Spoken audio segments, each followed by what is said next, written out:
Cette vidéo va peut-être vous faire supprimer les logiciels craqués que vous avez téléchargés et utilisés durant des années pour passer à la lumière de la légalité et de l'open source. Donc accrochez-vous bien et préparez votre corbeille quand on va voir les best free alternatives aux logiciels de design payants. Banane.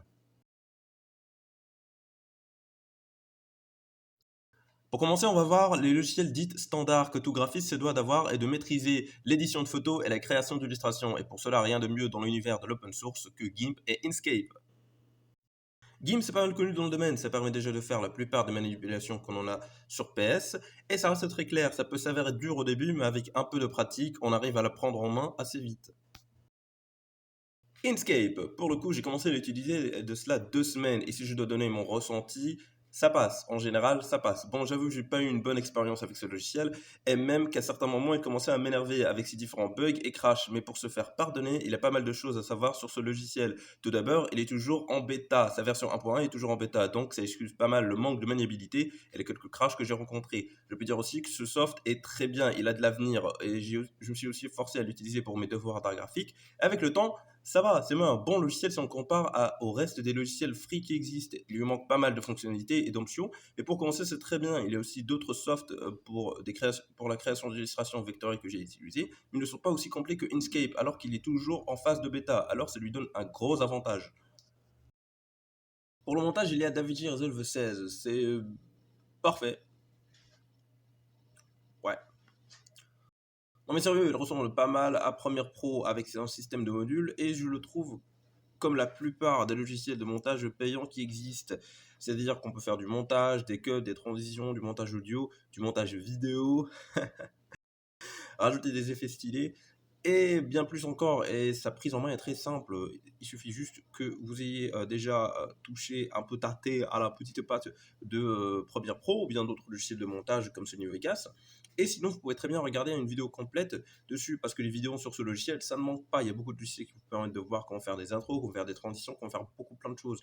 D'ailleurs, je vous mets en description quelques tutos que j'ai regardés pour un peu prendre en main le truc et apprendre un peu plus sur les fonctionnalités qu'il y a.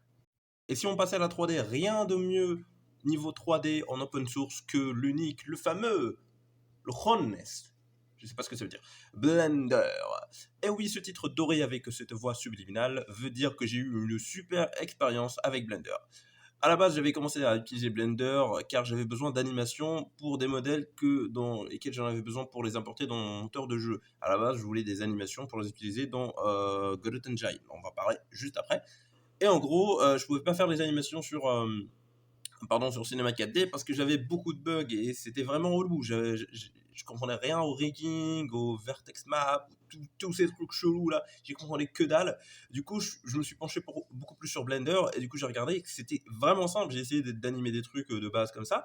Un rig FPS, c'était en 2-2, c'était voilà, c'est bon, fini, voici ton rig, tu peux l'avoir. Allez, casse-toi, au revoir. Après plusieurs utilisations, je l'ai beaucoup aimé, surtout avec la version 2.8 qui est 100 fois plus claire que les anciennes versions. J'ai aussi pas mal fait de rendu avec et ça rend plutôt pas mal. Là, je vous montre quelques exemples, le rendu que j'ai fait, quelques scènes que j'ai réalisées.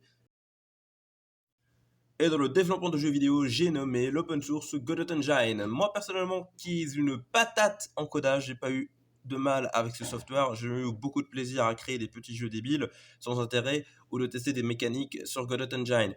Bien sûr, Godot a son propre langage de développement qui est le GDScript, qui est très simple, très facile d'utilisation. La preuve, j'ai même réussi à le comprendre partiellement, on va dire.